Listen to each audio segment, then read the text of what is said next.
సాయికృష్ణ ఇష్యూపై తిరుపతిలో వైసీపీ నిరసనలు వెల్లువెత్తుతూ ఉన్నాయి. రాష్ట్రంలో అరాచక పాలన నడుస్తుంది అన్నారు భూమన. సాయికృష్ణను కిరాతకంగా చంపేశారు. సాయికృష్ణ మృతి వెనుక ప్రభుత్వం కూడా ఉంది. చంద్రబాబు పవన్ కు తెలిసే అంతా జరుగుతోందని ఆరోపించారు భూమన. సిబిఐతో విచారణ జరిపిస్తేనే దోషులెవరో తేలుతుందని అన్నారు భూమన. కిరాతకంగా దారుణంగా హింసించి పోలీసులే హత్య చేసినారు.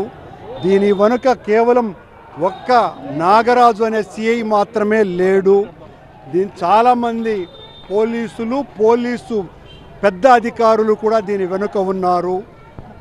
నాగరాజునే కాకుండా క్రాంతి కుమార్ అనేటువంటి దళిత యువకుడు కూడా ఈ పోలీసుల దెబ్బలకు భయపడిపోయి ఇక నేను బతకలేను అని అతను పురుగుల మందు తాగి ఆత్మహత్య చేసుకున్నాడు.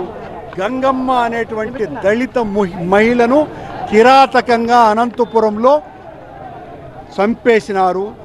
రాష్ట్రంలో ఎక్కడా చూసినా ఇలాంటి అరాచకాలే. చంద్రబాబు, లోకేష్, పవన్ కళ్యాణ్ కలిసి ఇలాంటి కిరాతకపు పనులు చేస్తున్నారు.